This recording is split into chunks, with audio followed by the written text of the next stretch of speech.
Welcome to Connecting the Dots, a laser-focused quick-fire interview on food and the economy with international experts, where we seek answers to questions all of us should be asking. I'm Ajay Jakhar, Chairman, Bharat Krishik Samaj, Farmers Forum India. Ilse Kohler Rollefson is a German scientist who studied veterinary medicine in Hanover, worked on excavations in Jordan, and discovered her love for camels while living with a Bedouin family, and is now settled in India and working in India for 30 years. Outstanding, I mean, fascinating. We're delighted to welcome her, and thank you, Ellis, for joining us today. Thank you so much. No, thank you. Wonderful to be here. Yes. Please talk us through your personal journey as you metamorphosed from a German researcher to championing pastoralism and more in rural communities of Rajasthan.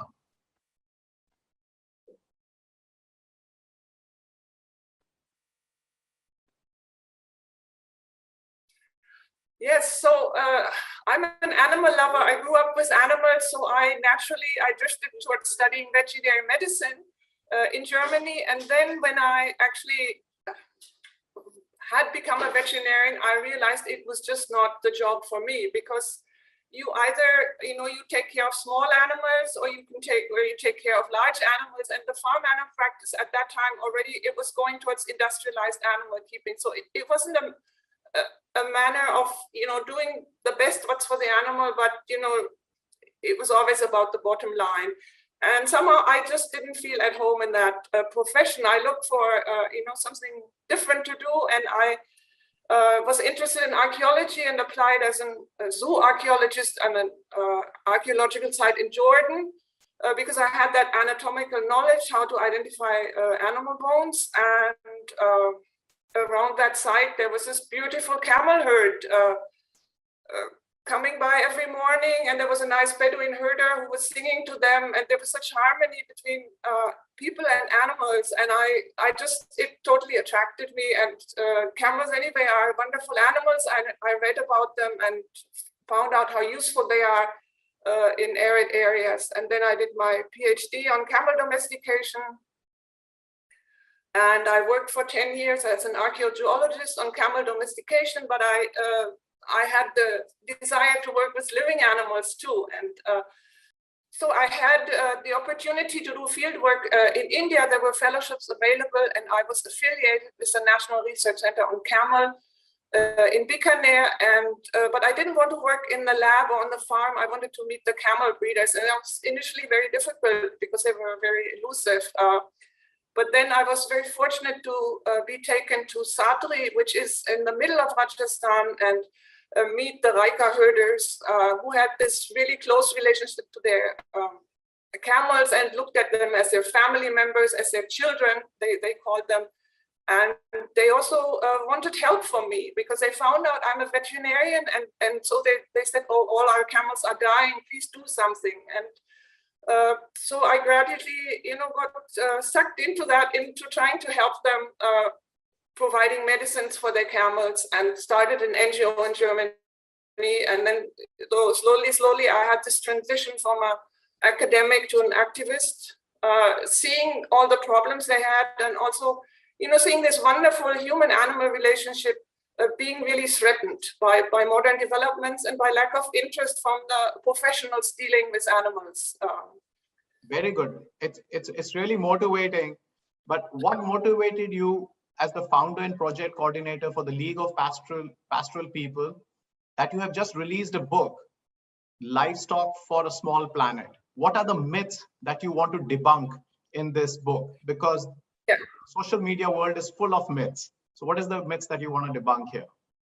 Yes, I got so tired, especially in the run-up to the UN Food System Summit, of the polarization of the debate around livestock.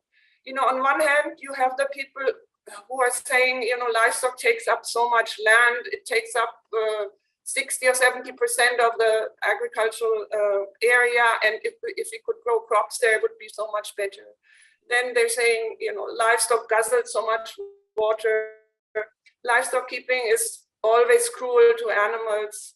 Livestock destroys biodiversity. And eating meat and livestock products is bad for your health. So this is the one side of the discussion. And then on the other side, you have the animal scientists who totally deny that anything is wrong with the livestock sector. Whereas, you know, those, I'm describing 9 myths actually in the book. And, you know, they are true in one way if you look at industrial livestock keeping, but they are not true if you look at pastoralist way of livestock keeping. If you keep them extensively, you know, in a close relationship with humans like the Raikas do, then livestock actually makes a very positive contribution to everything, to the ecology and to livelihoods, to biodiversity. It can, you know, be positive in every aspect. It's just a way of management. So, you know, this idea of having, you know, veganism, I appreciate the sentiments behind it, because I'm also, you know, terrified by what's happening in the industrial livestock keeping. But on the other hand, you have to weigh that against the livelihoods. You know, it's actually, people don't realize that 66% of the agricultural land cannot be cultivated because there's not enough water, not enough rainfall, or it's too steep or so. And the only way of using it is by means of livestock. It's fascinating, but being a part of the UN Food System Summit, I think just the way you have advocated and talked about these nuances of the differences between pastoralism and industrial animal agriculture, the UN Food System Summit recognizes that, and it is there in the documentation, to my understanding, very clearly. And thank you for that. Yes, it is. Yes, yes. Yeah. So, which is very nice. So we managed to succeed on some of the issues, if not all. Yes. It's controversial. But do you really think that pastoralism can feed the world? And do you think is it requisite to reduce per capita meat intake, especially in the Western world, where it is over 150 kgs per capita? No, obviously, you know, by means of pastoralism, you cannot produce as much dairy or meat as you can in the industrialized systems.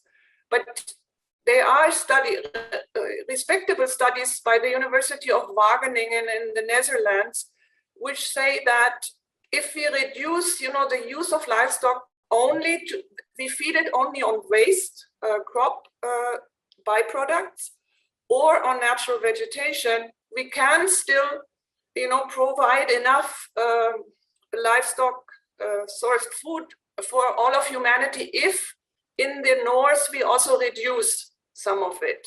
So it is definitely possible. And if we did that, you know, we would have accrued so many benefits, you know, on all levels. You talk of a golden middle for human naturing of livestock within planetary boundaries, and about how traditional pastoralists can guide us. Can you elaborate, and where are we going wrong? And especially with camels, you know, especially with camels in India, you find them disappearing. We used to have camels in our village, but there are no camels anymore. So how would you connect these 2 points? Yeah, well, I mean, those are different issues. So, I mean, the middle way would be exactly, you know, if we reduce livestock keeping to either just keeping it on the crop waste or on the natural vegetation, I mean, that kind of represents the planetary boundary, in my opinion. And where we have gone wrong is, I think, the efficiency paradigm that underlies most animal science, where the only aspect or parameter that is considered is feed conversion rate. Basically, all the breeding has been oriented at, you know, improving that. So it's a pure input-output model, and it ignores all the other aspects of livestock. It doesn't go into you know, whether it supports livelihoods or whether it's good for the environment or whether, you know, the public health issues. All these things are not considered. So we need to revise that, you know, that model, this kind of very simplistic model of animal efficiency, which I think has taken us absolutely in the wrong direction. You know, farmers are always told that you need more productive animals, you know, high yielding animals, but that's actually wrong. You know, we already in Europe, we have the highest yielding animals, but still farmers can't make a living because we have, you know, we have huge overproduction actually, which allows it to depress the price. And so that is definitely not the solution. If we want to bring it back to a sensible state, I mean, for one thing, if we stopped using antibiotics, if that was really implemented, then the industrial livestock keeping actually would not be possible anymore. And that's for sure. I think if we want to have a ethical and ecological livestock keeping, we really need to enforce those regulations against antibiotics. And now, okay, you asked about the camel situation. Yes, so the camel in India, it used to be only used as a beast of burden for transportation, and obviously that has, the demand for that has disappeared with motorization and so on. And there was no tradition in India of drinking camel milk. The herders were drinking it, but not the general public. So when the demand for draft camels disappeared, the whole bottom fell out of the market, really. And then it was made worse by putting a law in place in Rajasthan which prohibits the export of camels outside the state, because previously farmers were coming from UP and other places and buying camels, and that was not possible anymore. And at the same time, there was no dairy market either. It was actually illegal to market camel milk for a while, until it was changed only a few years ago. So those are interesting points. I think people would not know about these restrictions that were imposed on camel trade and on camel produce. Yeah. I come to the next question. In 2017, you were awarded the highest award for women in India, the Nari Shakti Puruskar. And in 2018, the Federal Cross of Merit of the German federal government. If policymakers wanted to implement your vision for the future of livestock, what would they need to do? What would it take? So, I mean, the answer would vary from, place to place. In the north, as I would say, really restrict, the use of antibiotics, and also restrict, take out the subsidies. That industrial livestock keeping is only possible because massive subsidies are going into the production of these monocultures, corn and soybeans, basically. And this is a situation in both in the US and in the EU. It's massively subsidized. So if you remove those two things, everything would regulate itself, I think. Now, if you look at India, in India, actually, India is brilliant in terms of its livestock economy. It's the biggest exporter of sheep and goat meat. It's the biggest exporter of beef, actually, which is buffalo meat. It's also the largest producer of milk. And it's doing that through agro-pastoral systems. Most of about 70% of India's meat and more than 50% of its milk comes from agro-pastoral systems where crop cultivation and livestock keeping are integrated. And it's actually amazingly efficient. I mean, the Indian way livestock is kept should be a model for the rest of the world. Then things would improve. The other important point about the Indian system is also that the enormous importance of livestock for manure. So India is also dependent on imports of urea, etc. But actually, the pastoral state go onto the harvested fields. They utilize whatever is left on the field, and at the same time they provide the manure, the organic manure, and I think that's very important for India's food security, really. So we need to support that. We need to maintain that integration between crop cultivation and livestock husbandry. And so the problem is that the Indian the bureaucrats in charge of the treasure they have at hand, because they've been trained in that Western model of stall feeding, yeah. So the Indian bureaucrats don't realize what a treasure they have at hand, in the traditional agro-pastoral system, which contributes all that organic manure. So their view or their concept is of an animal being stall-fed, tied up in a stall according to the Western model. So they don't actually register, all these animals that are moving around in Rajasthan and most places in India. and the role they are playing, and that we need to maintain that instead of going for the Western model. I believe even in Punjab, I've heard that pastures are making a comeback in some places because the soil fertility has depleted. So farmers are happy if the animals are coming and dropping them. Yes, it's the development model where we measure efficiency in the wrong way, and that's what leads to the problems. So lastly, what are the key messages that you think that governments around the world should be working on? What would be your last key message? So I mean, my key messages are that, consider the public health implications of the fact that antibiotic use is so widespread. We really need to do something, or the next pandemic will develop in one of these industrialized livestock holdings. So that, I mean, that's my message to the policymakers. And also, support that the integration of livestock and crop cultivation. It is, we have those two things are separate. So you need to, create a lot of artificial chemical fertilizer, which is very bad for the climate because the livestock isn't there anymore. And on the other hand, you need to feed the livestock on the crop base and not grow feed especially for it.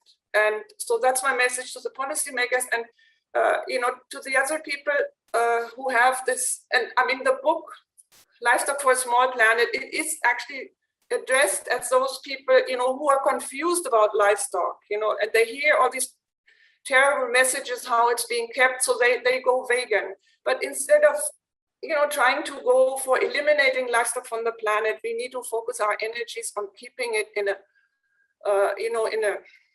responsible and ethical way, and look at it as an ally. The livestock are our ally in making better use of the planet's resources. And we treat it as such, not like a slave as is happening in the industrialized sector. Thank you so much. I think your book has come out at a very opportune time. The world, this is a raging debate across the world, and we wish you best of luck in your work. We will work with you where we can, because this is pioneering. And I personally believe that activism of consumers has become necessary to drive a policy change regarding food, because it's consumers who are buying that food. So congratulations. Thank you so much for joining us, and best of luck. Hopefully I will get to come and see you and your camels in the community where you live. Yeah. Thank you so much. No, thank you so much for having me. It's a great chance to be able to share my thinking.